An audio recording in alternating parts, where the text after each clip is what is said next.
raise awareness of mental health issues. Today, I have with me two fellow ladies who have also experienced postpartum psychosis like myself. I have with me Shahida. Assalamu alaikum, Shahida. Like salam. And I also have with me Ikra. Assalamu alaikum, Ikra. Walaikum salam. Thank you so much, both of you, for coming on the show today to share your experience of postpartum psychosis and motherhood generally. Obviously, not everyone knows what postpartum psychosis is, so I'll let Shahida explain what postpartum psychosis is, what the symptoms are, what the signs are, and how to look out for it when you have a woman who has just given birth. Assalamu alaikum, everyone.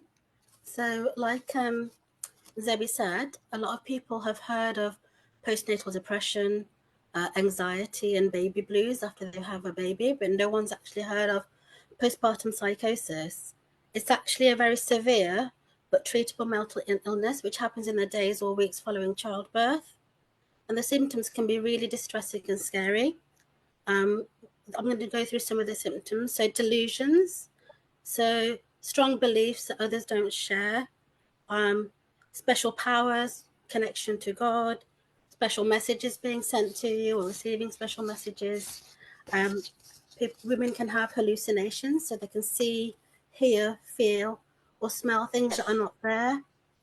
A common symptom is mania, which is very high mood, overactive, overexcited, a lot of confusion. So women will have racing thoughts. Their thoughts feel out of control. Their mind is moving really quickly. And you start to make connections and links with things that are not there. And the other symptoms are extreme paranoia, not being able to sleep. And then that develops into not have a feeling of that they don't need to sleep anymore. They can be very irritable, very argumentative, talking very fast, and entirely behaving in a way that is out of character for that person. The symptoms can get really bad really quickly. That's why it needs to be treated as a medical emergency. And so, when we talk about some of the causes aren't fully known. There's a lot of research that still needs to be done. But it's more likely if someone in your family has already had postpartum psychosis.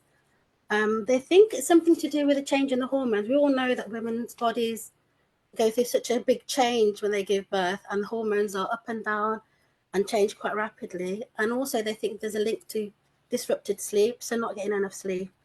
There's a question mark about trauma, whether that be birth trauma or previous trauma, whether that plays a part in women developing postpartum psychosis. But like I said, a lot more research needs to be done. So we can talk about treatment. So it needs to be urgently treated. Either you go to your GP straight away if you're having any of those symptoms, or go to A&E. Most women do need to be treated in a hospital, and the best place for them is a mother and baby unit. Again, similar to postpartum psychosis that people have never heard of, people have never heard of mother and baby units either. They're actually specialist units to treat women with this severe mental illness, but we keep the baby with the mother at the hospital. The babies are looked after by trained staff while the mother's recovering. And the idea is that as they recover, they'll start to build a bond with their baby and start to be able to do the things that they've been unable to do in terms of looking after their baby, and get lots of help and support with that until they're well enough to go home and look after the baby with themselves. So postpartum psychosis is treated with medication, antipsychotic medication, mood stabilizers, sleeping tablets to help them get back into a normal routine of sleep to help them recover. So yeah, that's what I want to say about postpartum psychosis, really. But we're going to go on to talk about our experiences, and we can talk about recovery as we talk about our experiences. Yeah. So Shahida works for a charity called Action on Postpartum Psychosis. She does a lot of work with them around trying to build awareness within the BAME community, just British, Asian, minority ethnic groups. She also is working currently with an imam in her area, trying to create a booklet to do with postpartum psychosis. I'm sure she can tell us about that later. And I would describe Shahida as a mental health campaigner. She's had a relapse, but she's got through it. And at the moment she has a 6-year-old. Is that correct? That's right, yeah. Mashallah. And then we've got Ikra as well. She has many, many children, mashallah. And only after, so I'd describe Ikra as a warrior because after 5 kids, Oh, she eventually had postpartum psychosis, and that was on her last set of children that she had postpartum psychosis. So she managed to do well with the rest, with everyone. Obviously, when you're a mother, it's difficult. Every single child that you're having, it gets more and more difficult because you're having to manage more people. It's like you're imagine trying to manage a football team, for instance. So when you have so many children, you're trying to manage them all. And I think you're doing a great job, Ikra.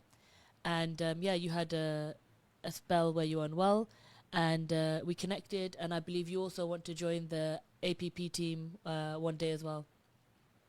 yeah, hopefully that's the plan. Well, thank you for such a lovely introduction there. I'm just like, I'm just taking a moment to like let that sink in. But yeah, I actually, I had no idea, just like Shahida said, I had absolutely no idea about postpartum psychosis, or I didn't know there were mother and baby units out there. Like, I, I had my twins, and week by week, I just, started deteriorating, and just exactly the symptoms that she'd explained. Not sleeping, being irritable, sort of like believing things that aren't real, and just not really, like I just slowly was just losing my mind week by week.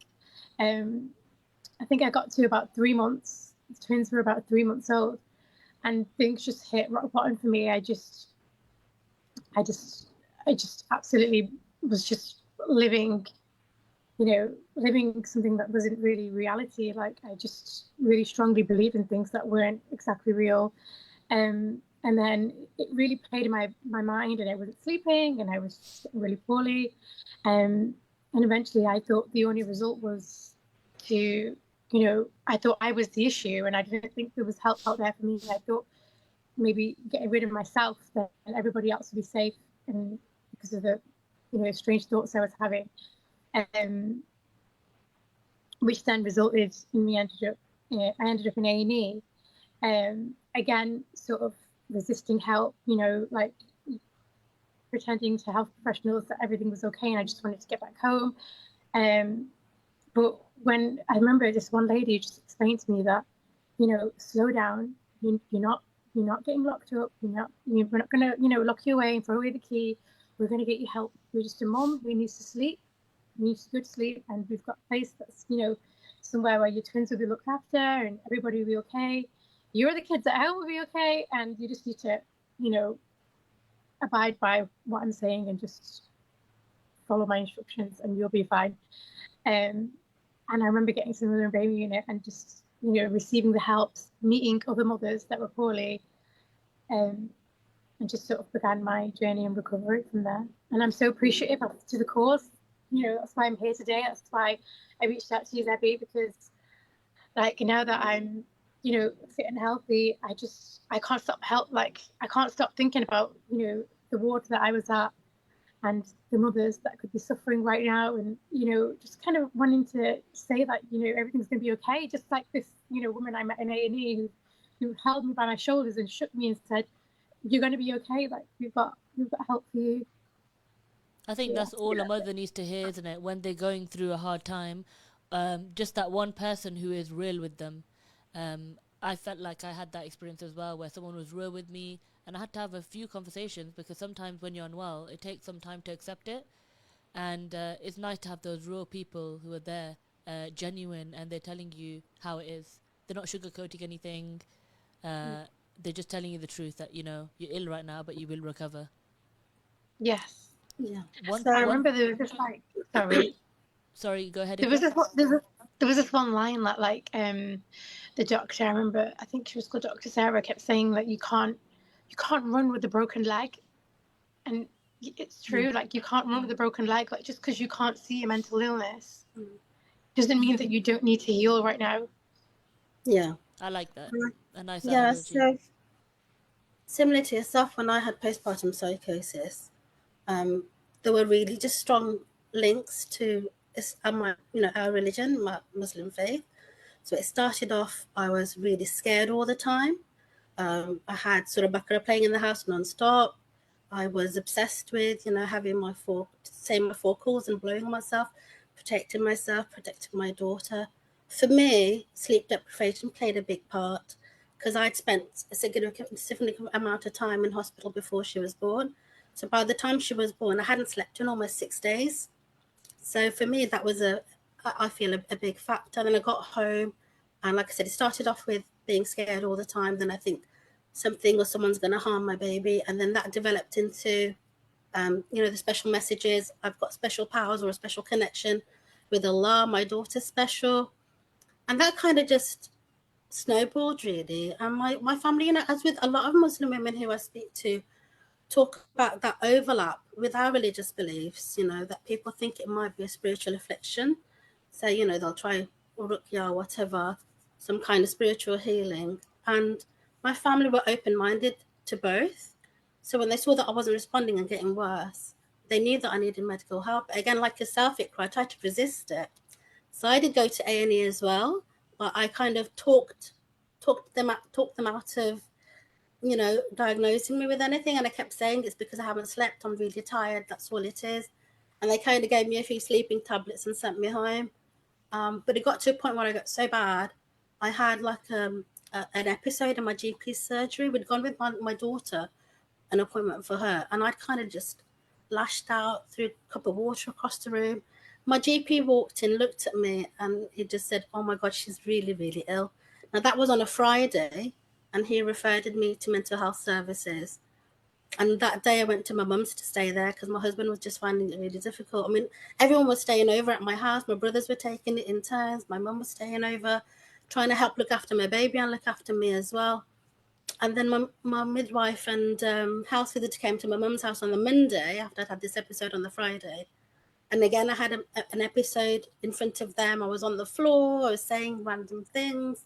And again, they were like, "Oh my God, she's really, really ill. She needs to be admitted today as an emergency." So I was actually sectioned and admitted to a general psychiatric ward. And then luckily for me, they got me a bed on the mother and baby unit within two days. So then I was transferred there. Again, it took a little bit of time. I was believing that the doctors were fake, the nurses were fake. It was a whole conspiracy theory. Like you, Ikra, I was scared they were going to lock me up and throw away the key. I was never going to see my baby again. But alhamdulillah, I responded really quickly to the medication. And it was almost, I describe it as if I'd just woken up from a really bad dream. And I realized that I'd been really, really ill and kind of tried to make sense of all those crazy thoughts that I'd been having. And for the first time, like I say, I heard about postpartum psychosis, Googled it, and realized that, this is what has happened to me. And yeah, like yourself, that's, now that I work for, I'll talk about my help from APP, but now that I work for them, the one thing I want to do is help other mums get the help sooner, because I was at home, like, you were 3 months, but I was 3 weeks, but quite severely unwell. And if I'd got the help sooner, perhaps it had not been as severe. I totally agree. You can hear more about Shahida's story and my own story on the Action on Postpartum Psychosis website. What's the website, Shahida? Is it Action? www.app.org.uk. Perfect. So they can hear more about that on there. I feel like when I was unwell as well, I was unwell on 3 separate occasions over 3 years, and every single time my whatever I was going through was different. In the beginning, it was more like hallucinations and more anger towards my family members, and then the second time I think it was like I felt a bit lost just generally in life, and then the third time I think it was more hallucinations like how yours was, Shahida, where I was having like religious hallucinations. I kept on waking up every day thinking it was Judgment Day, and that could be quite traumatizing, isn't it, when you're going through that every single day for like... It feels so real, doesn't it? Does. All those hallucinations and the delusional things, it just feels absolutely real to you. And it's like, and I think when I think about postpartum psychosis, I mean, I'm interested in science and biology anyway, but I'm just fascinated by what your brain can do and make you believe. It's just, but yeah, it's really, really scary, not just for the woman experiencing, but everybody around her, because they they can't help, or they can't do anything. And they're trying to support someone who's talking and saying things that don't make sense, and it's difficult for families to watch their loved one deteriorate. And it is real. Like that's one thing I wanted to say. It is a real thing, because sometimes people might think, is it really real? Like what's psychosis? Does psychosis really exist? Oh, and then on top of that, what about postpartum psychosis? I'm not too sure. Oh yes, depression exists, but what about postpartum psychosis? I don't really know about postpartum psychosis. Do you know what I mean? So people are quite unfamiliar about it. So we're here trying to raise awareness of postpartum psychosis, because it is real. It does exist. And a lot of questions I get asked is, oh, you mean postpartum depression? Whenever I Yeah. say postpartum psychosis, Hmm. and it's just something that I get asked all the time. How would you say that it differs, Shahida? Postpartum psychosis, postpartum Yeah, anxiety, I think postpartum the depression. I think the main difference is the severity of the symptoms. It starts really, really quickly. So the rapid onset and the severity of the symptoms, and um, it's almost like a mix of all those things. So with depression, you don't have, you have low mood, etc., etc. But with postpartum psychosis, it's almost everything all at once. You have these delusions, you have the hallucinations, you have the paranoia, and it's all heightened. It's all just at a really severe level, and it's very noticeable in the person straight away, because you'll notice that they're not talking how they normally talk.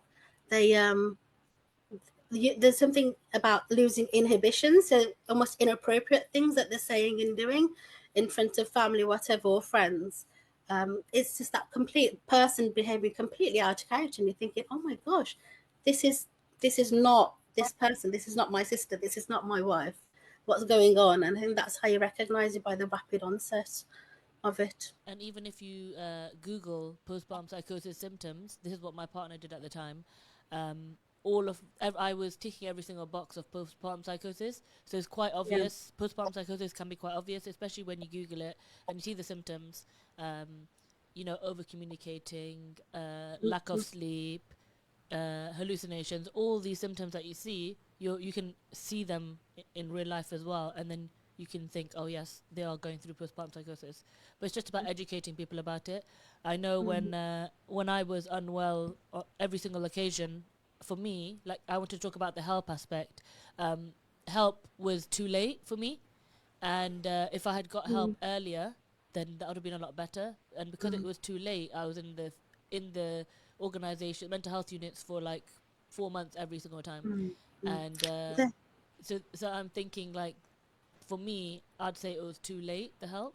Would yeah. you say the same? There's Yeah, there are statistics out there to say that Black and Asian women always go for help at a later stage when it's more severe. So almost as if they get to a point of crisis and then access services, whether that be through the NHS or through charities, whatever. Whereas white women are more likely to get help sooner when it's less severe, which means that the time they're ill is shorter, and the severity of the symptoms is lower.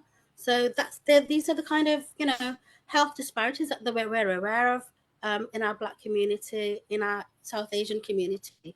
We talk about maternal outcomes, and we know that outcomes for Black and Asian women are far worse than for white women. And it's asking the question, why? What can we do about it? How can we help? And number one for me is education. If I people agree. don't know about it, they're not going to know how or where to get help. And it's spreading the word, like getting people to talk about it, which is why I'm going to quickly talk about this Imam's Guide and why it's so important. Because the symptoms are so overlapping with our religious and spiritual beliefs that people might go to an Imam and say, my wife, my sister, my daughter is behaving such a way, she needs help. And, the Imam can ask, have they just, if they mentioned they've just had a baby, if we can educate the Imams and the people in the community that there's a specific medical illness that explains and exists to explain these symptoms, and they can say to the family, okay, let's investigate the spiritual side of things. But did you know there's something called postpartum psychosis? And have you been to your doctors and spoken about your loved one's symptoms and tried to get them help through your doctors? So that's one of the things I'm trying to do. And hopefully, with the organisation I'm working with, it's something that we'll be able to disseminate up and down the country to all the different masjids. So I think that's just one way of getting into the community and educating people about it, because then people might start having those conversations that they've not had before. Because sometimes, like with imams, uh, some people might go to their imam rather than a mental health representative or someone from the NHS, or they might prefer to go to their imam. And if we're educating their mom, if we're working with their mom to improve services, like you're creating this booklet, which is great, it's fantastic. This can maybe sort of, you can tackle it straight away. If they're unwell and they're going to their mom straight away, it can be recognized straight away that, this person's unwell, they need help. Mm-hmm. And I think it's a really good route, working with imams, priests, whoever from all these faith groups. Absolutely. And then we can target the BAME community, which is what your work is doing, what my work is doing. We're trying to target the BAME community. We're trying to get them involved in mental health. And I was saying that when it comes to getting them involved, it can be, I know because you're running a Muslim cafe group with Action on Postpartum Psychosis. You're in charge of that, and you said it can be quite hard to get people on board, whether they're professionals or whether it's people that are people who have experienced illness and want to communicate about it. And it can be a bit hard. There are challenges, but hopefully doing things like this, like the radio and raising awareness through imams and other organizations, can maybe boost that the amount of people that are coming to you. And we know that within our Black and Asian community, there's still a huge amount of stigma, stereotype, and it's still a taboo subject to talk about mental health. So it's just trying to break down some of those barriers. That's one of the things I'll just quickly tell you about my APP story. So I was told about APP, Action on Postpartum Psychosis, by a volunteer lady who was coming onto the mother and baby unit to give treatments to women, so manicures and pedicures, who would come onto the unit and try and just spend a bit of time with some of the patients. And I when I was in the mother and baby unit, I used to keep myself to myself and spend a lot of time isolated in my room. But that day, for some reason, my husband was there with my baby, and I thought, you know what, I just need a little break. I'll go and speak to this lady, have a little foot spa. And for the first time, she spoke to me and told me about her experience of postpartum psychosis, and my mind was just blown, because this woman was describing exactly what I just experienced and was experiencing. And she told me about the charity, and she took down my details, and she actually sent me some information in the post to my home. So when I was discharged from the baby unit, I picked up this stuff and I thought, oh, I'll have a look now what this is, what she was telling me about. And I contacted the charity, and I was actually connected with a one-to-one peer support worker. I'm a born and bred Brummie, so I was in Birmingham at the time. So, and she came to meet me for a coffee near my home. And again, and speaking to someone who'd had postpartum psychosis, they were just, because when you have it, you think it's just you. You must be the only one this has ever happened to. You don't realize. You think it's like you said, Ikra. You think you're the problem. It's just you. There's something about you that's wrong. But there's so many women out there. And then the charity, again, they helped me. They supported me through my recovery. And then I actually did my peer support training and became a volunteer to try and support other women. And then I was asked to join and work with them on this diverse communities project, because there's a recognition even within the charity that actually the majority of the women who are coming to the charity and asking for help and support are white women. Where are the Black and Asian women, and why are they not accessing the support? Is it lack of education? Is it fear? Is it a lack of trust? And we're trying to build all of those bridges now. And I try and do a lot of work on social media with community groups, trying to just get my way in there to kind of say, would you like to hear about my story? And could I tell you a little bit about postpartum psychosis? Just starting those conversations to get the message out there. What is fantastic is you have your story on the website, and anybody could easily access that and read it. And I've read your story as well. It's quite inspiring. And when you read all of everyone's stories, everyone has a different version of their postpartum psychosis, and it just opens your eyes a bit. So it's really nice to see that there's an organization out there who is tackling postpartum psychosis. I think they are the biggest organization for postpartum psychosis Yeah. as well. We're the only charity that specialises in specifically on postpartum psychosis. A lot of other mental health charities seem to be more broad and tackle, general mental health or other areas, but we are the only one for postpartum psychosis. Yeah. Alhamdulillah, they're doing a great job because I do work with them as well, and I think they're doing an absolutely fantastic job in what they're doing, raising awareness of something that not many people know about, and obviously having people like Shahida on board, trying to encourage things around diverse communities is great. It's fantastic, to be honest. I know that there is something coming up called Maternal Mental Health Week. Is there anything you're sort of doing for that, Ikra? So just so Ikra knows, they tend to raise awareness of different things throughout the year. And one thing that's coming up in May, I think is around the 5th of May, is something called Maternal Mental Health Week. And for that whole week, there'll be different organizations connecting with each other and raising awareness of maternal mental health illnesses. So one of them is postpartum psychosis. So yeah, is there anything that you think you could do or we should be doing, Shahida, for I think raising awareness about postpartum psychosis during this week? Yeah, I'm going to try and line something up maybe with an organisation to do something similar to this, a Zoom live or an Instagram live or something. But the charity this year, actually, they're focusing on suicide prevention. Something that, again, I don't want to scare people, but it does happen. We've got a gentleman working with us who lost his wife, who was severely ill with postpartum psychosis. And yeah, sadly, she is not here anymore.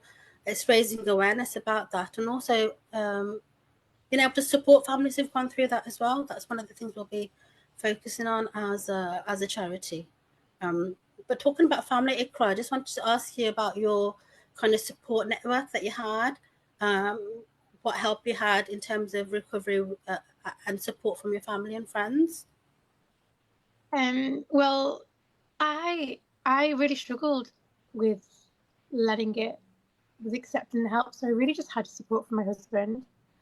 I kind of didn't tell my family because, like I said, it's nobody really knows about postpartum psychosis, and just I was scared, what people would think of me, and then because I was still poorly, just I'd have so many more racing thoughts with that, and that would really overwork my brain of, do I want my mum to visit and see the state I'm in, and do I want my sisters to visit, and then I would overthink the whole process. But just going back to what you said about suicide prevention, like people don't realize how dangerous postpartum psychosis could actually be, and how you could really take a life. Like just speaking for myself, I ended up in A&E because I tried to take my life, and it got that bad for me. Like I just felt like I was the issue, and because I couldn't control my brain and what was going through my mind, I thought, before I acted on whatever I was thinking and did something I'll hugely regret, I need to get rid of myself. And that, to me, it just really hits home. Like, thinking I couldn't, my kids would have been without a mother if I didn't receive the help I received. Like, so yeah, it's quite intense. Yeah. But with so with support, I just had my husband looking after my 3 older children, and I was on board with the twins.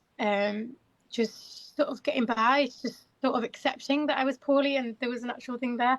It's funny you say that, about with peer support with APP. I actually met a lady called Rachel, and it's such a shame because I would love to meet her now and to tell her how much she meant to me. But at the time when I was unwell, I didn't really let off how much her story helped me. So I was probably just quite emotionless, but listening into what she had to say to us about her experience with having twins, and she felt ill really soon. And I remember her just explaining, and I remember looking at her in awe, thinking, well, if she's here today, then I can do it. If she can do it, I can do it. And that was just absolutely everything and more to me. But yeah, if I ever get to, I think it's Rachel, I don't know her surname. Did you meet her? This is an APP person. Yes, Yeah. an APP person. She's a peer support worker at and her story really just meant worlds to me. It really just helped me. But I never got to tell her that either, which is a bit of a shame. I just never got to say like. We've got about 3 Rachels. I'll try and do some. Yeah. She's got Hopefully you can twins. meet her. Hopefully you can meet her eventually. She's got She was amazing. She'd come on board and like really just with good. She had loads of enthusiasm. Would make us all go on walks, and obviously you're not like a mother that's poorly there is going to be like, no thanks, I don't want to go for a walk, or no thanks, I don't want to come out my room. Like you said, just isolating themselves, and I sort of went through the same experience. But eventually she got through to me, but I probably didn't really get to express that to her because you're kind of just in your own bubble and your mind's not working the same. And gone on a tangent there, but yeah.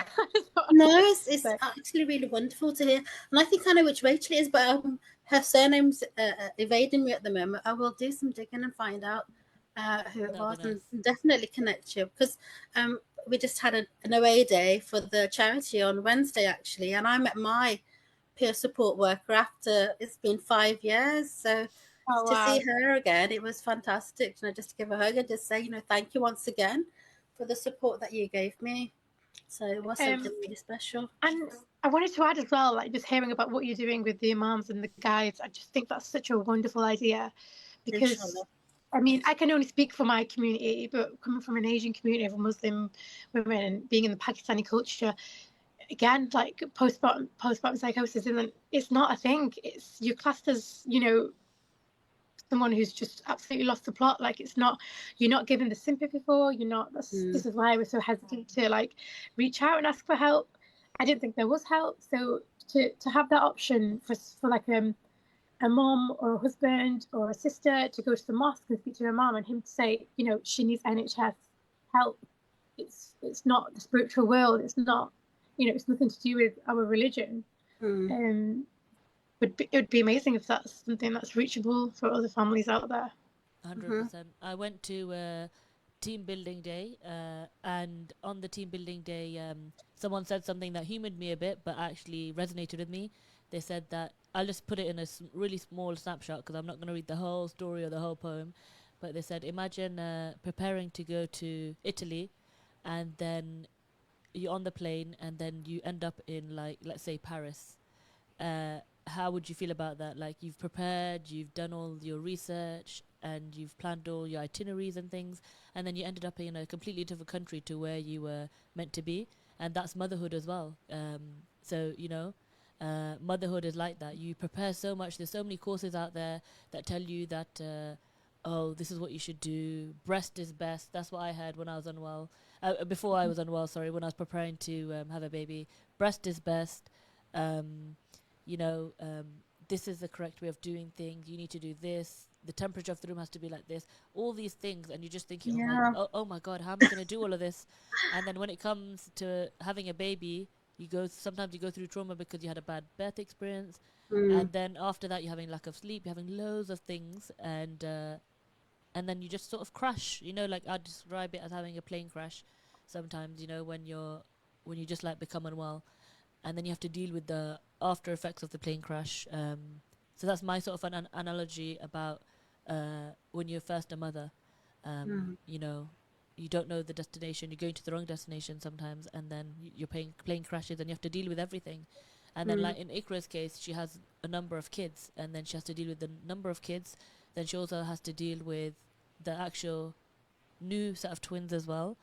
And I struggled with just one kid and just having a husband and one kid, but you had a number of kids. It's a big struggle, and that's just something I wanted to highlight. It is, for me, motherhood can be a struggle, but in the end it does get better. What would you say, what has it taught you guys about motherhood, and how has it changed your perspective on things? Do you want to go first? We're too polite, aren't we? Okay, I'll go first. Do you know what? Just exactly what you said. I really like that analogy of ending up in the wrong destination. So, you know, growing up, you think, you know, you're pregnant and you're excited, you're buying things, you're just, you know, thinking of everything positive. You don't think you can get depression. You don't think you can be sad. You don't think that you're going to be in pain and you're going to be suffering and you've got like a newborn baby to look after. So for me now, whenever I hear, especially since the twins, whenever I hear anyone's expecting or about to give birth, I don't feel positive about it in my mind. Like I wouldn't voice it out to them, but I feel scared for them. I feel like I look at them deep into their soul and I'm like, you're in for a ride, girl. Oh God, like it's so hard.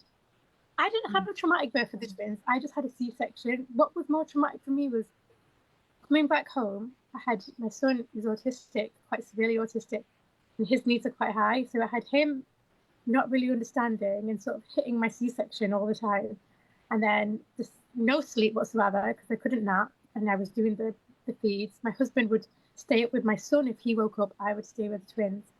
And then just kind of like it just snowballed, like less sleep. I was becoming more insane, more, you know, it just, for me, it wasn't like a straight bang experience of I came out of hospital and I was just, the world was different for me. It happened as a snowballing experience. And eventually I just, you know, completely just lost like all control of my life. But yeah, so I don't know. I've lost the question, but motherhood it's a tough one, and I guess we're all getting through it, and we're all doing amazing. And you know, I've read both your stories on the APP website, and so inspiring, so inspiring.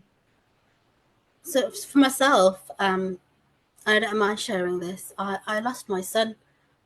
He was born prematurely, and he passed away a month after he was born, and so it took myself and my husband a little time to kind of come to terms with that and then think about trying again. And then when we did start try and start a family again, I actually had 2 back-to-back miscarriages. So the following year when I fell pregnant with my daughter, there was just this huge kind of a lot of anxiety around it, around will this pregnancy progress, blah blah blah.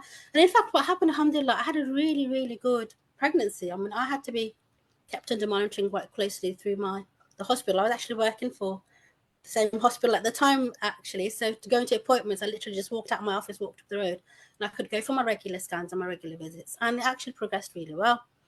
So me and my husband, we both just kind of focused so much on the pregnancy and just getting to having the baby that when she arrived, I almost hadn't even thought about it or prepared myself for it. And when she was actually there, and I remember being up on the ward after she was born, close to midnight, just thinking, oh my goodness, she's here. And I felt really, really overwhelmed. And actually, when I look back now, I recognize that I started to become unwell in the hours after childbirth. I was really overwhelmed. I couldn't stop crying. I wanted to go home. All the sounds around me in the hospital was so loud. And so I recognize all those things now because you have heightened senses. So you kind of hear things see the sound louder. Or when you're looking at things, they look different. So that's one of the things that I started with. And I think that feeling of being completely overwhelmed kind of just took over. And that's when all the other symptoms, the hallucinations and delusions kind of kicked in afterwards. But it was that completely overwhelmed. I don't know what I'm doing, I'm hooked to these, machines, and I've got to pick up my baby, and feeding was not straightforward for me. It was really, really difficult. I really struggled. And I think that was my kind of moment when I say the straw that broke the camel's back, when my husband went out and got formula because she was losing weight and I wasn't able to feed her successfully. And I think I was just so devastated. And at that moment, I just felt like a complete failure. Like you say, Ikra, people make it look so easy, mashallah, like yourself, you've got 5 children, but, people have lots of children. They make it look easy. You never hear people complain about it. I was just feeling completely devastated that I'd completely failed as a mother. I was going to be a terrible mom. Can't look after her. Every time we'd hold her, she would cry. And my husband did a lot of the caregiving. And, actually, when I was really unwell, I was so jealous of him almost, because he was able to feed her and change her and all this. But it was all in my head. Or maybe it wasn't a little bit. Every time I held her, she would cry, and again, those feelings of being a failure just kicked in all over again. But you realise that you just take those things, and now my daughter's completely inseparable from me. So you get through it. And I think what's one of the main things I want to kind of highlight today, that it's totally recoverable. You do get better, and you go to that phase where you think, am I ever going to be the same again? Am I ever going to be that strong person that I used to be? Because even yourself, you're a strong, independent person. You don't think anything like that's ever going to happen to you. Like mentally, I always thought I was a really strong person, and I was the last. Same with my family. They was the last person they thought it would happen to, because I'm normally so on the ball, strong, independent, like I said, confident. But it can happen to anybody, and you shouldn't let that knock you either, because you can recover, make a full recovery, get back on your feet, and find yourself again. In fact, alhamdulillah, I say alhamdulillah. My experience has just made me stronger. I really believe it has made me a better and stronger person. And Allah's given me this opportunity now to try and help other people, and I'm kind of just grasping that with both hands. Inshallah, I mean, I totally agree. It's definitely equipped me to have more confidence, and also I want to reach out and help other mums as well struggling, and not only other mums but also people who are experiencing mental health issues. I know, Ikra, you're fresh to this, but you also want to start helping out as well, and you want to help mothers, and hopefully your journey is going to be a good one as well, and you're able to make that impact, especially in the BAME community as well, inshallah. Inshallah. Was there any advice that you'd give to a mum struggling with her mental illness, Shahida? Yeah, just reach out, and you're not alone. You're not the only person struggling, and different women have different struggles, but it can be really difficult. And don't feel that you can't talk about it, or you can't speak up about it. There's lots of different help out there. Speak to your GP, speak to your midwife, speak to your health visitor. Just tell them, I am not feeling okay. I'm not feeling well. I'm not feeling myself. I think I need some help, and they can direct you to the services that are there. There's the mental health crisis services.